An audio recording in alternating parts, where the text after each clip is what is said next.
So last time we discussed about the election of 1876 and the secret agreement that the Republicans and Democrats reached in order to finish the election off.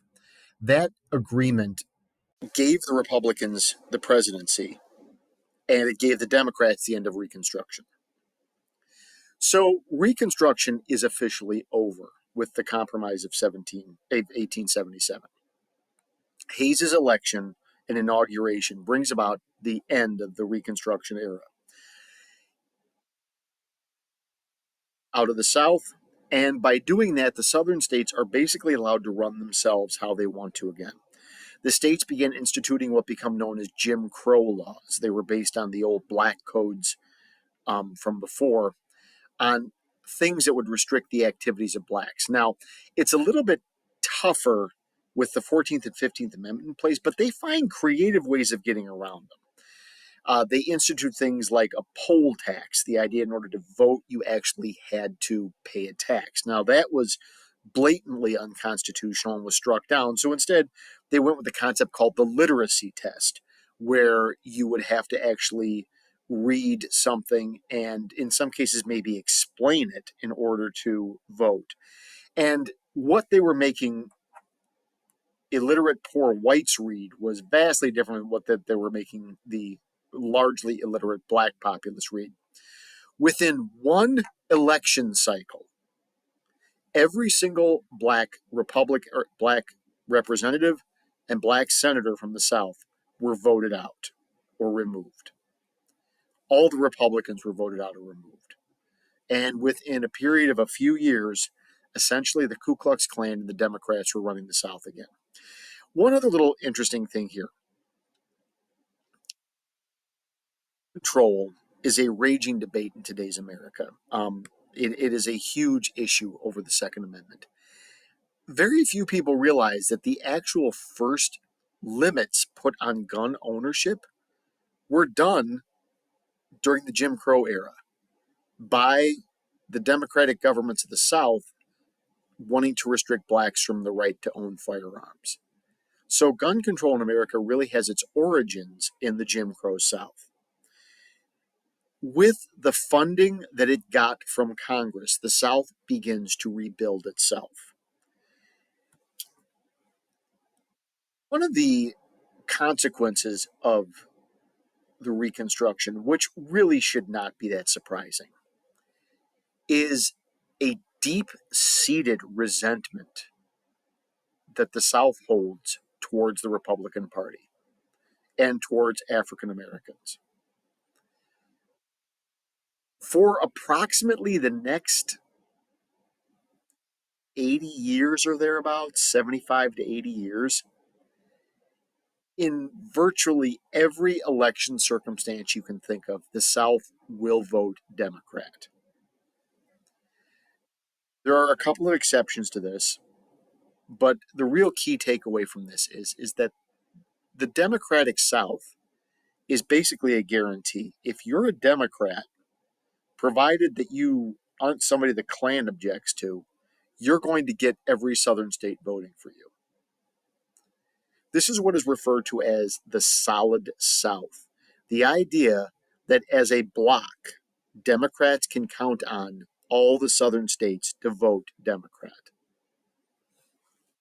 making it necessary to only win a few states in the North and the West in order to score victories in, say, presidential elections.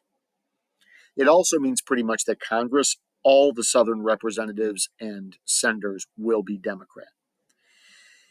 With the end of Reconstruction, America refocuses itself on this concept of expansion and manifest destiny. Now, yes, we had states on both the coasts, but there are those areas in between those states that need to be filled in and made their territories, but they're not states yet.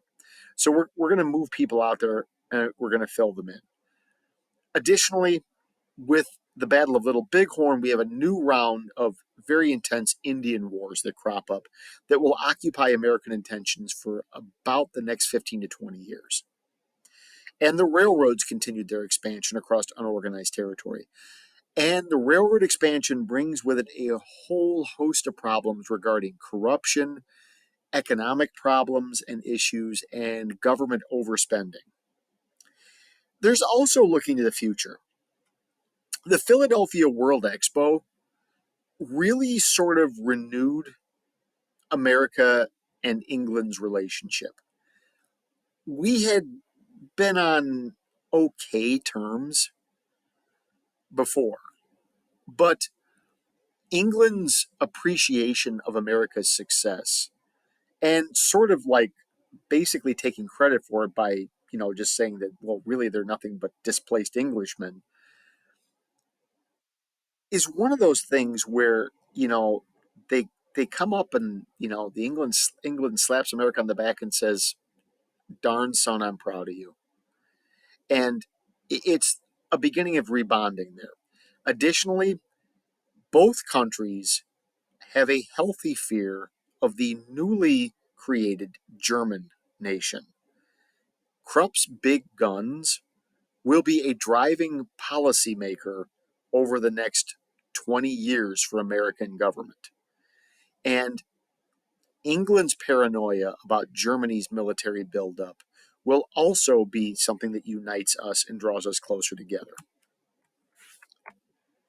Now, what about the expo itself? So, the expo showed the world that America was a modern nation. We were as good industrially and economically as any other major country in the world. And in Philadelphia, we had a city of culture and a city of technology as well. It may not have been as old as London or Paris or Vienna, but Philadelphia was a city of history. It was a city of very diverse and interesting cultural achievements on its own. Expo itself. So, it achieved the first goal of really making America stand out. It achieved the goal of uniting Americans to some degree because we really, the pride that America felt as a nation over how other countries gushed over everything that we had really was something that bonded people. And with the expo and what the expo achieved, and with the departure of Ulysses S. Grant and sort of the end of Reconstruction, it really, it's like a mulligan. It's a restart for America. We respawn on the other side of Reconstruction. Now, the expo itself, the 1876 World Expo was the largest event of its kind ever held until that point. It was bigger than any of the World's fairs that had come before it. Altogether, that was 450 acres of attractions, displays, people selling stuff in downtown Philadelphia. The main exhibit hall itself, okay, and I showed you this picture before, but this main exhibit hall was the largest structure built in modern history. It was so big, it was 21 acres in size. So to give you perspective, every one of our campus's buildings, Constitution Hall, Founders Hall, Patriots, Freedom and Liberty, could all fit inside here and still have space on top of it. It took us from idea to actual execution nearly a decade. But the Philadelphia World Expo was better organized, better planned, better staged, and was logistically more tight than anything Europe had ever done. Some other successful things here. 9.7 million people came to visit the fair over a 6-month period. So that's approximately 1.75 million people a month. That's double the size of the entire population of Philadelphia. So literally, double the population of Philadelphia was visiting Philadelphia every month. And in fact, the entire US population in 1876 was only about 46 million people. So if you were to look at it this way, in the space of 6 months, we had the equivalent of 20% of America's total population visit one city. Oddly enough, for all of this, The expo lost money. This was a combination of a lot of just poor economic planning on the part of the organizers. For one thing, the organizers charged a flat fee to all the vendors without charging any type of like a tax or like a percentage fee. So, for example, um, Hires root beer. Hires paid $5,000 for the right to sell his root beer at the fair, but that's all he had to pay. He didn't have to pay one penny off of any of the sales that he made. That goes the same for the guy who got the license for buttered popcorn. So think about this. 14,420 businesses had displays. That meant that you had 14,000 vendor licenses, and they still lost money. That's on top of charging money to get into the expo. It was not very well thought out in that respect. Now, despite the fact that the expo lost money itself and all the people who had invested and donated in it lost money, U.S. businesses, they made out big. By the end of the expo, there were 10,000 orders for U.S. manufactured items, and most of those orders actually came towards the end of the expo. To put that into better perspective, several years down the road, the U.S. Treasury Department wanted to know if there was any proof that the Philadelphia World Expo had actually done anything to help the economy. Because coincidentally enough, in 1877, we didn't have an economic crisis. We actually came out of it. So they went back and looked, and I'm just going to look at 3 years. The year before the expo, in 1875, we imported, that is, we bought $533 million worth of stuff from other countries. We exported or sold $499 million of stuff to other countries, meaning we spent $34 million more than we actually got.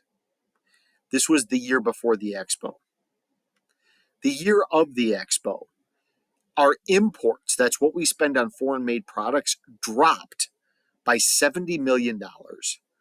Our exports, that's what we sold, increased by 27 million, meaning that the United States actually made a profit of $65 million in trade. This is the first time in 100 years that the United States ever made a profit, let alone broke even. Okay? The next year, imports drop by another 10 million, exports go up by another 64 million, meaning we made a $139 million profit. Beginning in 1876, the United States would run a surplus, that's they get more than they spend, for nearly the next 100 years.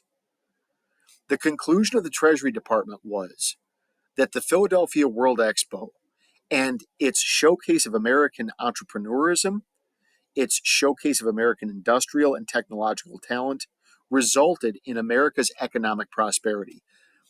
Our willingness to let people do it for themselves. And remember, the expo is really an example of entrepreneurialism because everything was all privately funded. When left to itself, the expo and the free market and the approach of business from a free market open like exchange is what got America out of its economic crisis and led us into a new boom. Now, there's also this idea of national pride and unity for everybody who complains that America is racially, a very tense country. This is an observation made by an American at the fair. I have watched the faces of country people that's American as they hear, undoubtedly for the first time in their lives, look upon Japanese, Turks, Greeks, or Moors, that's the black Muslims of North Africa, and I have not yet discovered the slightest expression of repulsion or instinctive prejudice of race. On the contrary, it is easy to detect an agreeable surprise in most cases, as if the spectator had found an unexpected likeness to his own stock and recognized, if unconsciously to himself, that the ends of the earth are not so very far apart after all. What does this translate out to? Americans exposing themselves to other countries for the first time and this diversity of people. There's no, he's funny looking and different, therefore he's not as good as me. There's none of that. We're all human beings. And the fair really pointed that up. America is not inherently a racist nation. There are racist people in America, but there are racist people everywhere. You cannot fix dumb. Remember that. If you are fat, there's dieting. If you are ugly, there's plastic surgery. If you are terminally stupid, there is no hope. What the fair really pointed out is that Americans were very accepting of other people.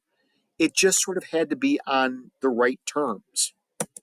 Now, I brought this up before, but if you have a chance, look at this little quote here from a representative of the U.S. War Department. If this exhibition should be a means of awakening our people to a sense of our national danger and defenseless condition, the display of the government will not have been in vain. It is useless to attempt to conceal from foreigners against their fleets that we have nothing worthy to offer of the name, and it is criminal to allow our own people to remain in ignorance of our condition. We offer ourselves a willing sacrifice to any feeble power that may wish to enforce an unreasonable demand. Why? Krupp's big guns. The realization that the ocean is not going to protect us if Krupp's guns find their way on a boat, and also the realization that we had best look to ourselves instead of fighting each other because somebody may be coming out to get us. Now, last but not least, Reconstruction is an unmitigated, absolute disaster. It is a failure on every level. It does not reunite the nation. It, in fact, reinforced the differences and tensions between the regions. It divided people by trying to force them together. It does not help the blacks. It, the blacks needed support in getting themselves where they needed to be, not having people treat them like babies and children. And that's really what the government's attitude was. It made them dependent on the government, and then the government abandoned them. The Republican government during Reconstruction promised to always be there to help and to support, and then they just abandoned them and left them to themselves. And this, unfortunately, is a tendency that shows up when we are dealing with a concept called progressivism. Progressivism is the idea that change is necessary for things to get better. It relies on government getting bigger and the belief that the government will provide you for everything. Progressives use people and their situations and problems to increase the size and power of government, to make people dependent on government, and then to maintain and control political power for themselves. It is not a good situation. So, in the end, Reconstruction is a failure. The World Expo is a success, with the exception of the fact that it fails to make a profit.